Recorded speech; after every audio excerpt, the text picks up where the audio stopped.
vocabulario de la microbiología médica.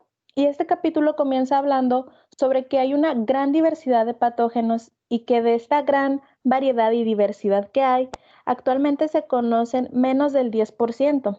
Y o sea, si consideramos todo lo que se conoce hasta ahora, pues tal vez a nosotros nos puede parecer que esto es muchísimo, pero en realidad si nos fijamos en este porcentaje, como podemos darnos cuenta, sigue siendo un número bajo. Y esto se debe a que es muy difícil cultivarlos y analizarlos. Pero ya entrando dentro de este porcentaje que se conoce, debido a la gran diversidad que existe, es muy importante que reconozcamos aquellas diferencias que hay entre cada microorganismo.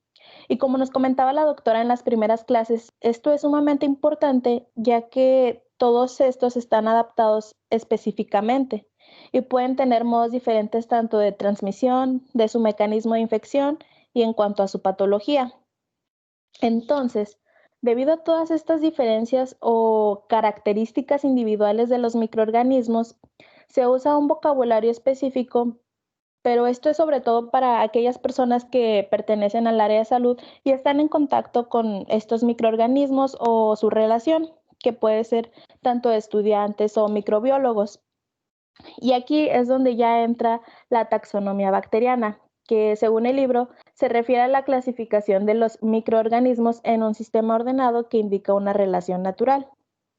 Y dentro de la taxonomía debemos mencionar áreas que son identificación, clasificación y nomenclatura, ya que estas van a ser necesarias para poder estudiar las enfermedades infecciosas, tener información sobre estas y al ya tener esta información poder compartirla hacia los demás. ¿Le das a la siguiente, por favor? Bueno, el primer punto es la identificación y este, a su vez, se puede dividir en otros tres puntos, de los cuales el primero se refiere a aislar y diferenciar los microorganismos específicos, a partir de una mezcla de flora microbiana. El segundo es verificar la autenticidad o propiedades de un cultivo y finalmente aislar al microorganismo causal de una enfermedad. Pero todo esto, ¿para qué se utiliza? Bueno, identificando ya todos estos aspectos, que sobre todo el último de aislar el microorganismo causal de una enfermedad, se puede proseguir a elegir el tipo de tratamiento farmacológico que se va a utilizar, ya sea para poder erradicar este agente, para poder crear vacunas que moderen esta patología o bien que nos puedan ayudar a prevenir que ésta se siga transmitiendo. En cuanto a la clasificación, como su nombre lo dice, estos microorganismos se van a categorizar en distintos grupos. Y esto lo podemos llevar a cabo utilizando diferentes técnicas experimentales y de observación. Aquí es muy importante detectar las propiedades que son tanto bioquímicas, fisiológicas, genéticas y morfológicas para poder clasificar a cada uno de estos microorganismos.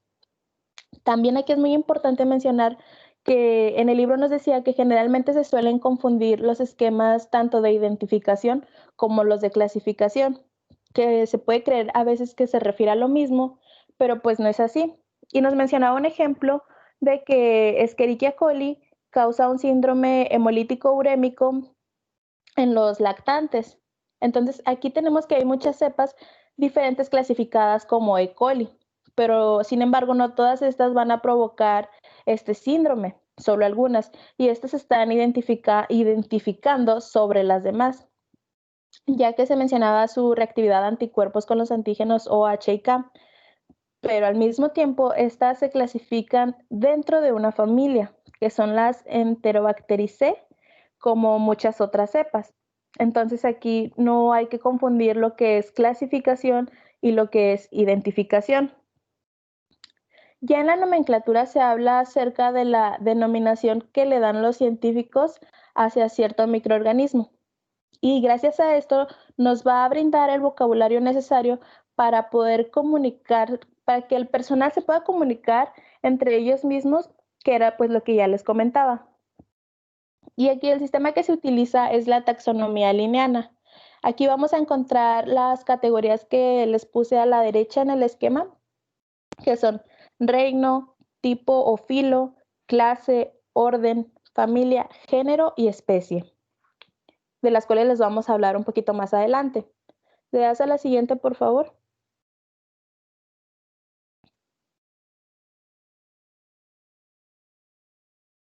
Bueno, para nosotros poder clasificar a las bacterias, vamos a seguir distintos criterios para saber dónde las tenemos que categorizar.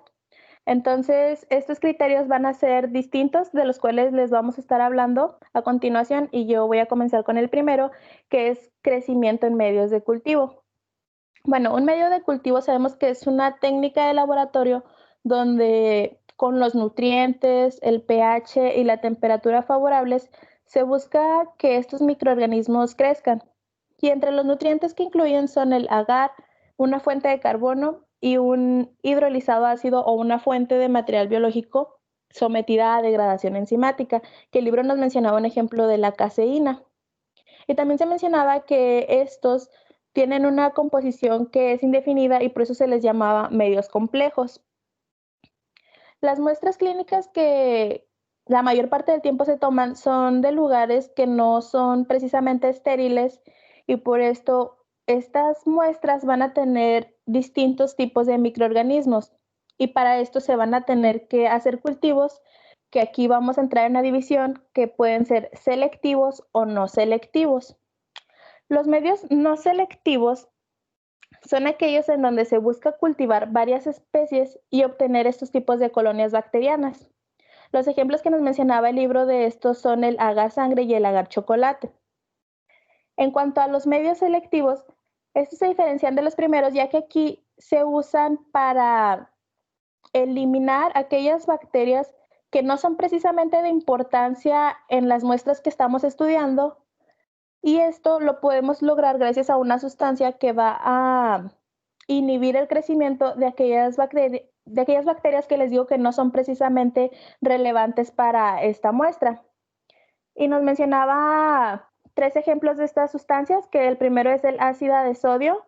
Este va a seleccionar bacterias gram positivas entre las gram negativas. También nos mencionaba las sales biliares, que este selecciona bacterias intestinales gram negativas y al mismo tiempo va a inhibir las bacterias gram negativas de la mucosa y la mayor parte de las gram positivas. El último que nos mencionaba era la colistina y el ácido nalidíxico, que estas van a inhibir el crecimiento de numerosas bacterias gram negativas. Y en cuanto a los medios, sí. ¿A qué nos referimos cuando hablamos de bacterias irrelevantes? Bueno, yo me imagino, o yo entendí del libro, son aquellas que, bueno, estás estudiando una muestra y como que tienes una idea de lo que puede ser o del agente causal de cierta cosa, pero como en esa muestra que nos mencionaba en el libro que pueden ser de faringe o colon, donde hay una gran variedad o diversidad de microorganismos, pues vamos a tener muchas que ya son residentes, que pueden estar en nuestro cuerpo y que esos no nos hacen un daño, que pueden ser simplemente comensales. Y entonces estas como que se deben descartar para poder enfocarnos en lo que en verdad queremos saber. Muy bien, Pau. ¿Te acuerdas a cómo se le llama este conjunto de bacterias que, como tú lo dijiste, pues son residentes o ahí viven? Se llamaban, Además de que hace poquito lo son, mencionaste en la diapositiva anterior. pues es que en el libro mencionaba que pueden ser los patógenos potenciales o la microbiota residente, algo Así así, es. sí, ¿verdad? El microbioma, nos referimos al microbioma. Muchachos, esto es bien importante de lo que nos está hablando Pau, porque podemos tener una muestra, ustedes saben, bueno, más adelante vamos a ver el capítulo de prueba normal, pero desde ahorita es importante, ya que estamos hablando de identificación, clasificación, es importante que ustedes sepan que en una muestra, de una muestra, por ejemplo, de faringe, una de las características y el concepto de flora normal o microbioma es que son las bacterias que habitan en piel y mucosas de personas sanas.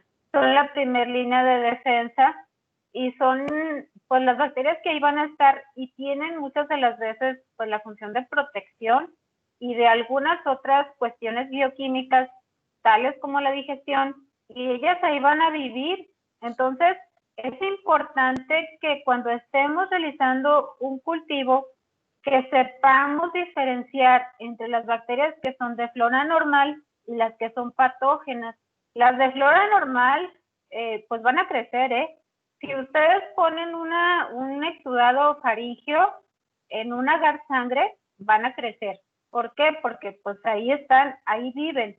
Lo que necesitamos nosotros es diferenciar entre las que son de flora normal y no. Por ejemplo, hay un estafilococo, el estafilococo aureus, hay flora normal y hay patógeno, pero también hay pruebas para diferenciar cuál, si hay crecimiento de este estafilococo patógeno contra el que es de flora normal. Y hay muchos ejemplos, así como el del estafilococo, que más adelante lo vamos a ver. Pero sí es bien importante, ahorita que Pau nos está hablando de los medios selectivos, la función de estos medios selectivos es eliminar todas esas bacterias de flora normal, es evitar el crecimiento, porque van a crecer si los hacemos crecer a unos que no son selectivos. Pues vamos a tratar de eliminarlos. ¿Por qué? Porque probablemente la muestra que tengamos es de un paciente que tiene algún problema, que tiene alguna patología. Las bacterias de flora normal no van a estar causando la patología, porque ellas al contrario, ellas, su principal función es la defensa, ¿sale? Adelante, Pau, gracias. Y bueno, algunos de estos medios selectivos son el agar MacConkey y el agar sangre CNA. Pasando a otro medio que se mencionaba es el diferencial. Y aquí lo que van a hacer algunas bacterias es que van a producir algunos pigmentos y otras bacterias van a producir enzimas extracelulares. Y esto lo podremos observar como unas zonas claras que están alrededor de las colonias. Y, por ejemplo, en la imagen de la derecha que ahí puse, las cepas patógenas de Salmonella y Shigella no fermentan la lactosa. Y en el agar MacConkey forman colonias transparentes, como no sé si pueden notarlo, hacia la primera línea como que está en zigzag hacia la izquierda. Mientras que otros como la E. coli sí fermentan la lactosa y sí pueden formar colonias rojas o rosas, como podemos verlo ya hacia la derecha. ¿Le das a la siguiente, por favor? Otro criterio para poder clasificar a las bacterias es mediante la microscopía, que pues ya hemos mencionado mucho la tinción de Gram, que sabemos que este va a dividir a las bacterias de acuerdo a las características de sus paredes celulares, principalmente tanto en Gram positivas o Gram negativas. Y este es un método muy importante ya que pues brinda mucha información básica para clasificar a las bacterias. Perdón. En cuanto al otro criterio que se mencionaba, son las pruebas bioquímicas. Aquí van a entrar una gran cantidad de pruebas, tales como la prueba de la oxidasa, donde un aceptor artificial de electrones nos va a servir para diferenciar a los microorganismos de acuerdo a la presencia o ausencia del citocromo C. Y de hecho, como nos mencionaba el libro, va a ayudar a distinguir entre las Enterobacteriaceae y otros bacilos que son gram negativos. Otra de estas pruebas es la prueba de la catalasa y esta nos va a ayudar a diferenciar los cocos gram positivos. Y por ejemplo, si vemos este diagrama que de hecho nos presenta el libro, podemos ver que las especies de estafilococos son catalasas positivas y los streptococos son catalasas negativas. Si es positivo, pues se realiza otra prueba que es llamada de coagulasa y aquí tendremos Staphylococcus aureus si es positiva y Staphylococcus epidermidis si es negativa. Y le hace la siguiente, por favor. Y entonces en el libro también se nos mencionaba un cuadro que no sé si aparezca ya, no se ha cambiado mi diapositiva.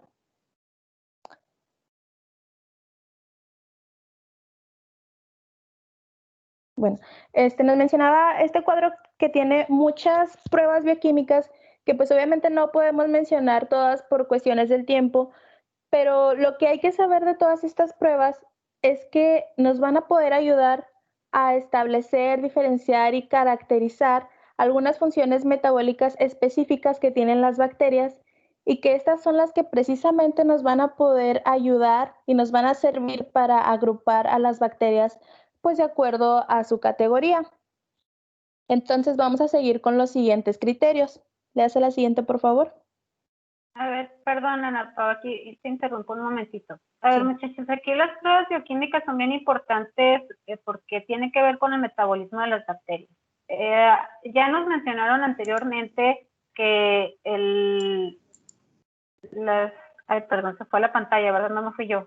De la microscopía, que es una herramienta bien importante para ver el gram, si es gram positivo, gram negativo, y para ver también la morfología de la bacteria.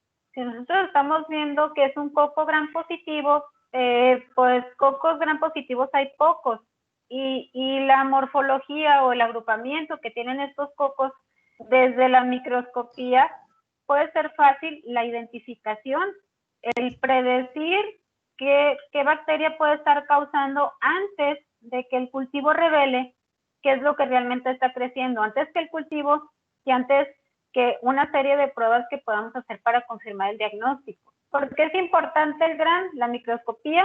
Pues porque no tenemos que esperar tanto tiempo para el diagnóstico y podemos empezar el tratamiento hacia el paciente. Después, en las pruebas bioquímicas, por lo general se usa en los bacilos entéricos, en los bacilos gram negativos. ¿Por qué, muchachos? Porque los bacilos gram negativos todos se van a ver iguales. Al microscopio, ya cuando vayamos más adelante en las gram positivas, si ustedes dicen un estafilococo aureus, los estafilococos se van a ver en racimitos de uvas, se van a ver pues redonditos, agrupados en racimos de uvas. Por el otro lado, los estreptococos pues están en cadenitas, también son coquitos, están en cadenitas, bien redonditos, bien bonitos, y es fácil identificarlos al microscopio. Si vemos, por ejemplo, un neumonie, lo ven como que un coco ovalado en forma de lanceta, y también lo podemos ver desde la tinción de Gram, en un simple frotis. Pero una enterobacteria no. En una enterobacteria al microscopio todas las vamos a ver iguales. Si las vamos a ver en el gram, vamos a ver bacilos gram negativos, sin una característica morfológica que nos pueda decir cuál es la bacteria que está provocando la enfermedad. Entonces, toda esta serie de pruebas bioquímicas son importantes, son tardadas, nos podemos llevar hasta una semana en hacer un reporte de laboratorio de estas pruebas bioquímicas. ¿Por qué? Porque es un cultivo inicial, después tenemos que hacer un cultivo en un medio enriquecido en donde nos pueda ir guiando, puede ser salmonella, puede ser shigella, que son las más importantes, puede ser E. coli, y después de esto tenemos que hacer otro cultivo, ahora sí, en estas, no sé si alguno de ustedes haya visto, esta serie de tubitos, son agares en tubo, se preparan en tubo, algunos están inclinados, algunos tienen algunos colores característicos, y el vire de estos medios de cultivo es el que nos va a decir qué reacción bioquímica está llevando a cabo el cultivo que ya pusimos en el tubo, en el medio de cultivo. Entonces, por eso esta serie de pruebas bioquímicas pues son importantes. Es lo de lo que les mencionaba hace ratito, que nos puede decir si son flora normal o es una bacteria que es patógena. Entonces, para eso es la importancia del estudio de todas estas pruebas. Adelante, Pau. Gracias. Si tienen alguna duda, nos pueden interrumpir, muchachos? Hablar sobre adelante. ¿Cómo, perdón? Ceci, perdón, les decía que si alguien tiene alguna prueba, me pueden interrumpir a mí o a los ponentes, con confianza. Adelante, Ceci. Y para esto es importante definir el término cero.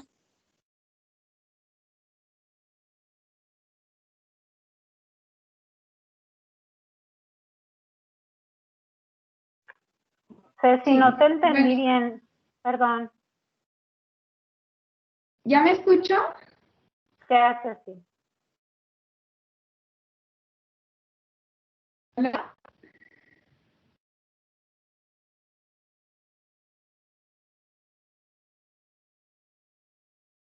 ¿Me escucho? Ahora sí ya te escucho, Ceci. Ok, y sí se ve la pantalla, ¿verdad? Sí. Bueno, entonces ahora vamos a definir el término cero. Este término es utilizado para hacer referencia a cuerpos con estructuras específicas, superficies celulares bacterianas, lipopolisacáridos, los flagelos, que ya veíamos su clasificación, y los antígenos capsulares de una célula bacteriana. Y los antígenos, veíamos que el antígeno K corresponde a la cápsula, el antígeno O a la pared celular, el antígeno H al flagelo y el antígeno F al pili o a la vellosidad. Los términos serotipo, serogrupo y serovariedad son idénticos e incluso los tres hacen uso de la especificidad de los anticuerpos para poder subdividir a las cepas de una especie bacteriana. Bueno, aquí ahora tenemos otro término que es subtipificación y que consiste en la acción de distinguir cepas de una especie o identificar una cepa en particular. Para poder llevar esto a cabo, se debe de examinar una colonia bacteriana en donde se van a observar algunas características y hay que discriminarlas para poder llegar a una clasificación que vaya más allá del nivel de la especie. Las maneras de realizarlo son por biotipificación, serotipificación, a base de susceptibilidad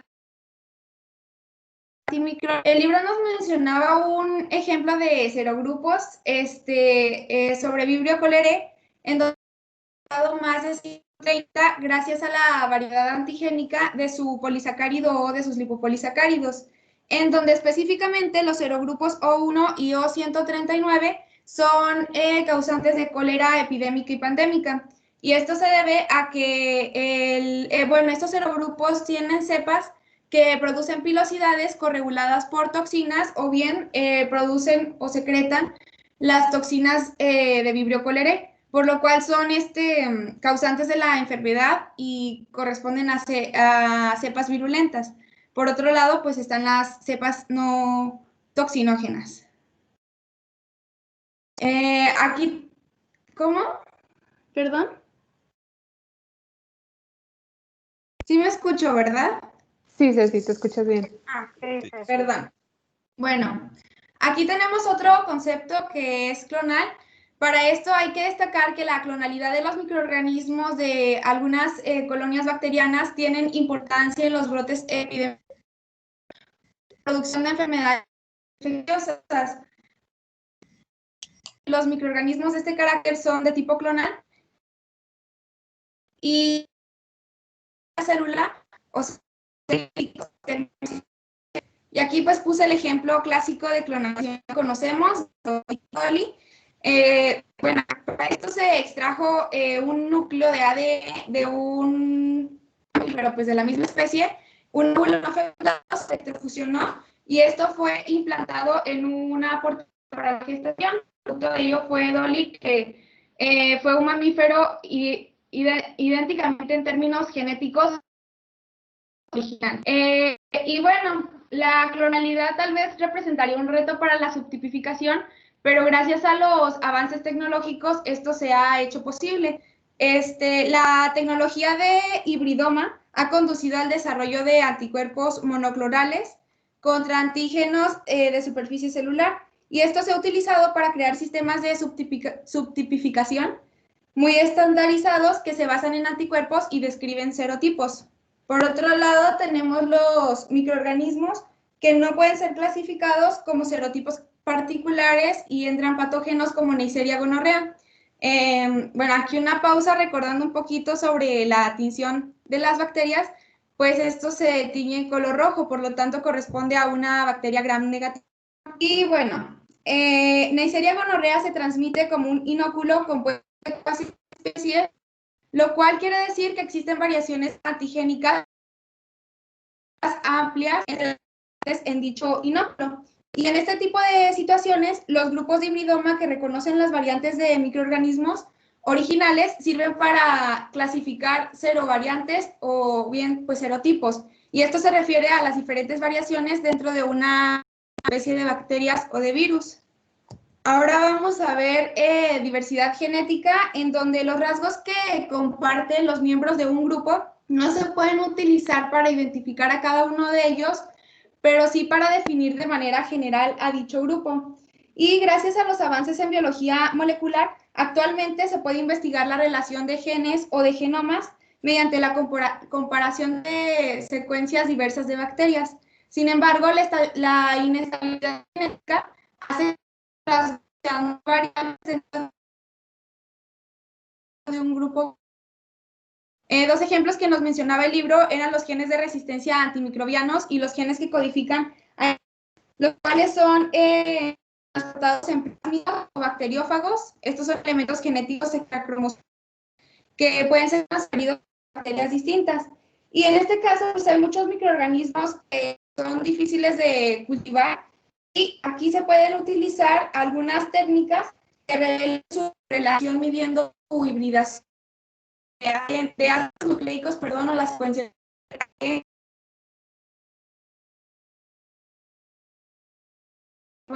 temas de clasificación. Primero tenemos las claves dicotómicas, en donde los grupos se dividen en subgrupos más pequeños con base en la presencia o ausencia de alguna característica diagnóstica.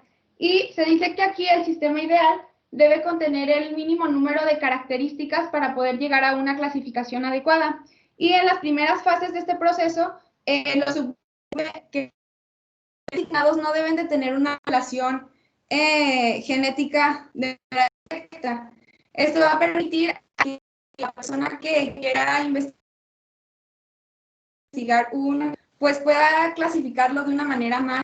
Y por otro lado tenemos con mediciones técnicas de actividad. Esta se popularizó en el año de 1970 y este esquemas de clasificación utiliza el número de características no ponderadas para aislar una colonia bacteriana y se debe utilizar para elaborar el formato de la prueba. En el libro mencionaba un ejemplo que corresponde al índice de perfil analítico, el cual consta de una tira de 20 compartimentos, los cuales cada uno va a contener pruebas químicas. Y los resultados de la prueba permiten identificar a casi todas las especies bacterianas y bueno, incluso a más de 550 especies. Esto nos va a proporcionar un porcentaje de frecuencia con la que todas las cepas de cada grupo exhiben características positivas, pero una gran desventaja que tiene este sistema es que es estático. Esto quiere decir que las bacterias evolucionan, pero el sistema no lo hace a la par.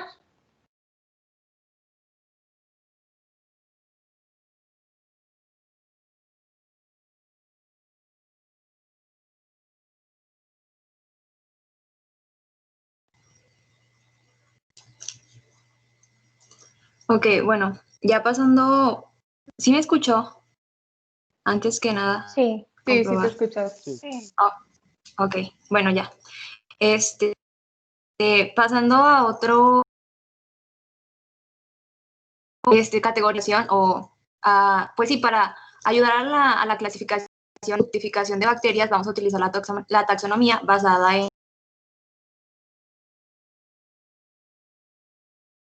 utiliza en categoría va a ser la taxonomía basada en el análisis de plásmidos, que como sabemos, pues van a ser elementos genéticos extracromosómicos que en donde vamos a utilizar un método de extracción, como si fuera un método de extracción de ADN, pero en sí van a ser de plásmidos, que en donde los vamos a aislar y vamos a prepararlos con métodos. Primero va a ser un cultivo bacteriano adecuado para después pasar a centrifugar el cultivo y después, como ya lo habían mencionado mis compañeras, utilizar un método de separación que viene siendo electroforesis en medios de agar. Posteriormente, vamos a pasar a medir el tamaño de los plásmidos y establecer las relaciones epidemiológicas. Este tipo de proceso va a tener mucha relación y aplicación en el momento de cuando existe en donde el paciente ya tiene pues, cierto tratamiento y vemos que no está funcionando. Las bacterias, como sabemos, se reproducen por el transporte de su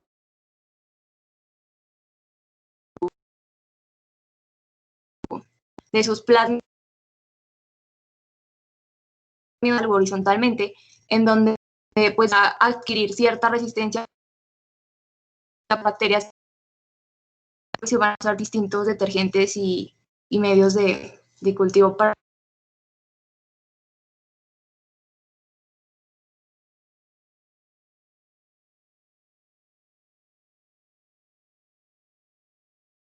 Ya se no proliferen. escuché. Yo no sé si ya...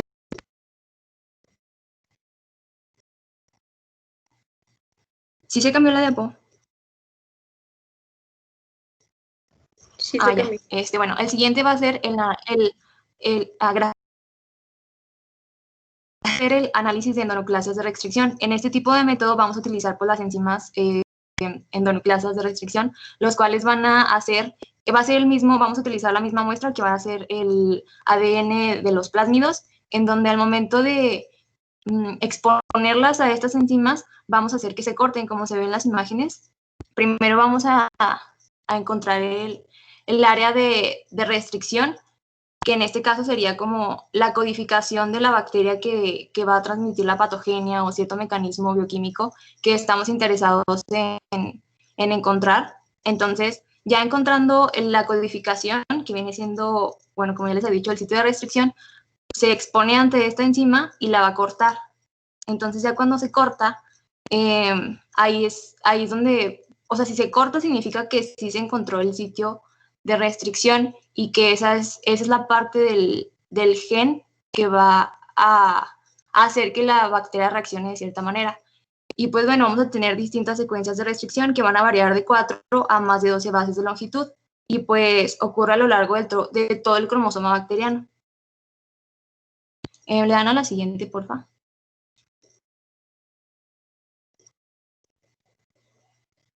Ok, el siguiente es el análisis genómico. Este va a tener un poco de relación con el de los plásmidos, pero esto va a ser directamente el ADN, sino el ADN como tal de la bacteria, en donde vamos a hacer una secuenciación del genoma que nos va a permitir la comparación precisa de secuencias divergentes de ADN. O sea, como verán, es casi lo mismo, pero lo que difiere es la muestra como tal que utilizamos. Entonces, pues vamos a ver el grado de relación que va a tener en cuanto a los genes para las diferentes funciones. Igual tienen la misma aplicación que el otro, ya que muchas bacterias pues, van a tener como un ancestro en común que va a hacer que reaccionen de distinta manera. Entonces, pues, la secuencia de ADN nos va a permitir diferenciar entre genes que van a ser divergentes, pero que se pueden utilizar para conocer la distancia genética entre grupos bacterianos que están muy relacionados. Y pues, en particular, este es una herramienta que nos puede servir para comprender los mecanismos a nivel bioquímico de ciertos grupos o de ciertos serotipos de bacterias. Y pues aquí en la imagen se puede mostrar igual como a resumen el proceso el proceso en el que se ve expuesto este tipo de bacteria, que va a ser pues el aislamiento de la muestra clínica, la extracción del ADN, la mezcla de los componentes y por último pues la amplificación. Aquí, no, perdón, sí estaba bien, creí que decía RM. Y pues ya, ¿lo pueden dar la siguiente?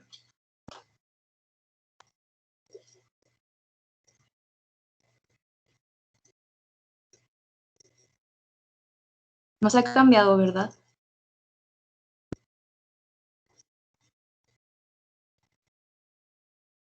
No, aún no. Ahora sí. Ok, ya. Bueno, vamos a tener el análisis de secuencias repetitivas. Aquí es igual la misma muestra de ADN, pero lo que vamos a identificar pues van a ser ciertas áreas que se van a llamar número variable de repeticiones en tándem, que van a ser ciertas pues bases en el ADN, y si encontramos como una frecuencia de repeticiones en el ADN de a lo mejor una bacteria que es a lo mejor totalmente diferente a la que estamos investigando, pero que ya sabemos, pero que cómo es que funciona, no sé si me estoy dando a entender. O sea, si yo estoy investigando E. coli, pero encuentro que tiene una misma repetición, al igual que Neisseria gonorrea, y ambas van a tener una cierta tendencia a reaccionar en tal medio de cultivo o cosas así. O sea, como que tienen algo en común debido a que tienen el mismo número variable de repeticiones en tándem. Entonces, pues este método de genotificación que utiliza la reacción en cadena de polimerasa nos va a ayudar pues para entender la diversidad generada por la variación del tamaño de las unidades repetitivas y por el número de copias de un número del locus identificado. Y pues una aplicación es que se ha demostrado la utilidad especial en la fructificación de especies monomorfas como Bacillus anthracis, Yersinia pestis y Franciella tularensis.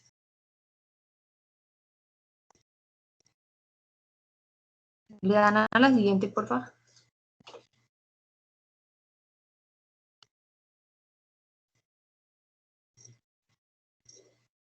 Bueno, creo que no se ha cambiado, pero ya voy a empezar. Bueno, la siguiente es ARN ribosómico, en donde aquí va a ser una técnica de inmunotransferencia de Suter, dada por su inventor Edwin Mellor Suter. Y pues nada, para este análisis, las preparaciones de ADN de colonias bacterianas se van a someter a digestión por endonucleases de restricción, que son las mismas que ya les había mencionado anteriormente, que van a ser enzimas que van a cortar el ADN y ya después cortado en la zona de codificación ya previamente seleccionada, se va a parear con una sonda de ADN que van a ser básicamente las bases complementarias, y si encajan, vas a saber que sí es la bacteria que tú estabas buscando como tal. Y pues nada, con este uso de fragmentos marcados de ADN como sonda, va a ser posible identificar los fragmentos de restricción que van a contener secuencias que son homólogos a la sonda por complementación de los fragmentos unidos de una sola cadena. Y pues para este análisis, las preparaciones de ADN de colonias bacterianas se someten pues a distintos procesos como se ven en la imagen, pero ya al mismo tiempo ya tú previamente ya tenías la intención de encontrar esa bacteria. Y ya.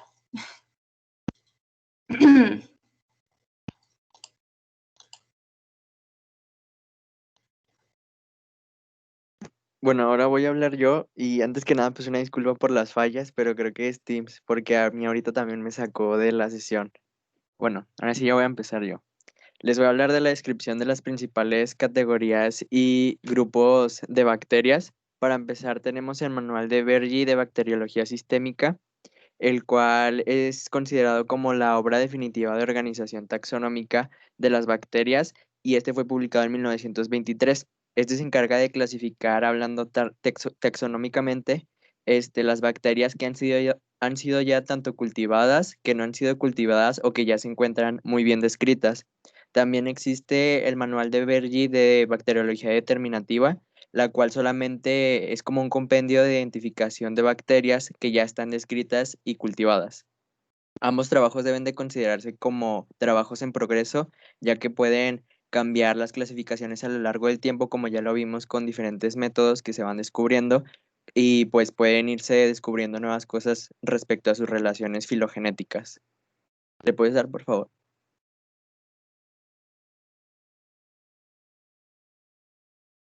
Bueno, estas son las principales bacterias que causan enfermedades infecciosas según el manual de Bergy, pero pues no las voy a decir porque son muchas y ya nos queda poco tiempo. ¿Le puedes dar, por favor? Otra, por favor. Bueno, hice esta tablita para diferenciar de manera rápida las cosas entre las características entre eubacterias y arqueobacterias.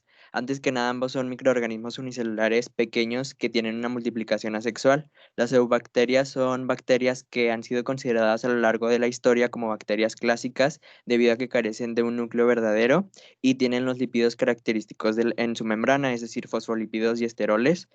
pero su pared celular sí está compuesta de peptidoglucano y tiene una maquinaria para la síntesis de tanto proteínas como ácidos nucleicos. El libro nos mencionaba que esta maquinaria puede ser inhibida por uso de antimicrobianos. Dentro de las mismas eubacterias tenemos como tres formas clásicas en las que se presentan, que son los cocos, son como ovalados y esféricos, los bastones o bacilos, que como su nombre le dice, pues son simplemente como algo más lineal. Yo en la prepa me los imaginaba como chetos y las espirales que son más, pues como su nombre le dice, más en forma de espiral, me los imaginaba como chetos torciditos. Y bueno, las arqueobacterias son aquellas que no poseen una de peptidoglucano y su membrana celular está compuesta de isoprenoides con glicerol en lugar de ácidos grasos comunes. También posee una maquinaria de síntesis de proteínas y de multiplicación de ácidos nucleicos, pero es más similar a la de las eucariotas que a la de las bacterias. ¿Le puedes dar, por favor? Ya hablando de las eubacterias, tenemos tres tipos, son las gram negativas, las gram positivas y las que no tienen pared celular. Las eubacterias gram negativas son consideradas un grupo heterogéneo de bacterias que tienen una cubierta celular compleja y esta cubierta es la que le da el tipo gram negativo. Está compuesta de una membrana externa y un espacio periplásmico que, como ya lo vimos, es una delgada capa de peptidoglucano, compuesta a su vez también, o tiene una membrana citoplasmática. Tiene diversas formas, pueden ser desde esférica, ovalada, en bastón, helicoidal o filamentoso. Y algunas pueden encontrarse recubiertas o encapsuladas. La reproducción clásica es por fisión binaria, pero algunas especies se pueden dar por gemación y algunas pueden llegar a tener ciertos movimientos por flagelos o deslizamiento. También nos mencionaba que algunas especies pueden ser fototropas o no fototropos, es decir, que obtienen su energía de la energía luminosa o la energía de la luz solar. Y las especies son especies aerobias, anaerobias, anaerobias facultativas. Las aerobias, es decir, que llevan a cabo su fisiología en un ambiente que tiene oxígeno. Las anaerobias son las que llevan a cabo su fisiología en un ambiente que no tiene oxígeno y las anaerobias facultativas son las que obtienen energía en un ambiente que no tiene oxígeno, pero no le es tóxico si el ambiente tiene oxígeno. Y las microaerófilas, es decir, que sí requieren oxígeno, pero en menor cantidad, mucho menor a la de la composición de la atmósfera terrestre. Nos mencionaba el ejemplo de las mixobacterias que tienden a formar cuerpos fructíferos, que en pocas palabras son colonias, que este tipo de colonias tienen la característica de que se deslizan por un moco que estas mismas bacterias van a segregar y también tienen mixospora, es decir, una espora de moho mucilaginoso. ¿Le puedes dar, por favor? Las eubacterias gram positivas son aquellas que tienen una pared celular de tipo gram positiva y generalmente la célula como tal también. Tiene una cubierta celular que está compuesta de una pared gruesa que le da la forma a la célula y una membrana citoplasmática. También estas se pueden hallar encapsuladas y pueden tener cierta motilidad por flagelos. Sus formas son principalmente esféricas, basilares o filamentosas. Y aquí nos hacía la hincapié en que estos filamentos podían llegar a ramificarse y mostrar como tal una ramificación verdadera. La ramificación verdadera es que como tal estos filamentos sí tienen una unión fisiológica y sí comparten, por ejemplo, nutrientes o llevan a cabo diferentes procesos en conjunto como una entidad fisiológica. Por el contrario de la ramificación no verdadera, que es cuando simplemente se encuentran como conglomeradas las células, pero como tal no comparten ningún tipo de reacciones. La reproducción también se da por fisión binaria, pero algunas pueden producir esporas, como ya no lo habían mencionado ayer, el Bacillus y el Clostridium. Las esporas pues son formas latentes y resistentes a la desinfección. También por lo general son heterótrofos quimiosintéticos que utilizan la energía o la forman a partir de reacciones químicas para producir su alimento. Generalmente estas reacciones son de sulfuro de hidrógeno o metano de oxígeno y son especies tanto aerobias y anaerobias facultativas. ¿Le puedes dar, por favor?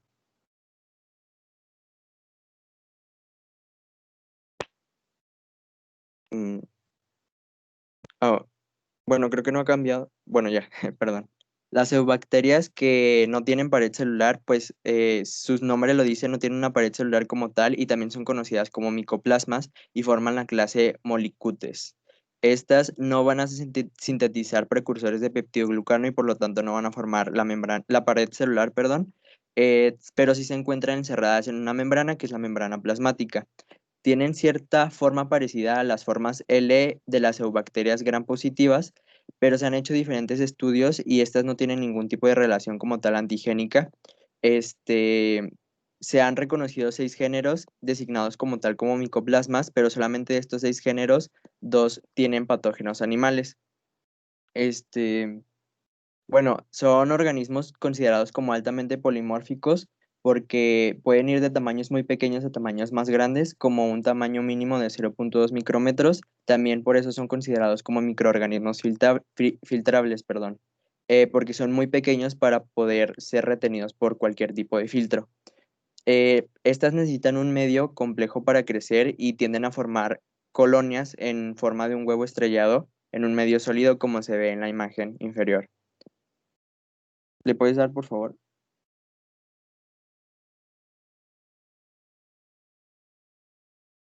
Bueno, ahora las arqueobacterias son consideradas también como bacterias extremófilas porque son aquellas que habitan en ambientes tanto terrestres y acuáticos muy extremos, hablando en una alta concentración de sal o temperaturas muy elevadas o ambientes anaerobios.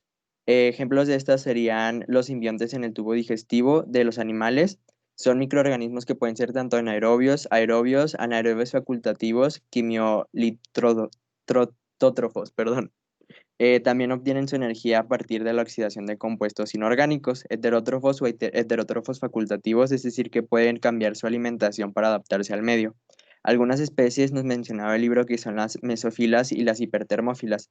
Las mesófilas son las que tienden a tener un crecimiento óptimo entre 20 a 45 grados centígrados y se encuentran por lo general en el suelo, en los cuerpos de los animales o en la superficie del mar, mientras que las hipertermófilas son aquellas que pueden crecer y proliferar en temperaturas mayores a 100 grados y esto se debe a enzimas que son más termoestables que las mesófilas. Creo que ya se acabó la clase. No sé si quiera que continuemos mañana o...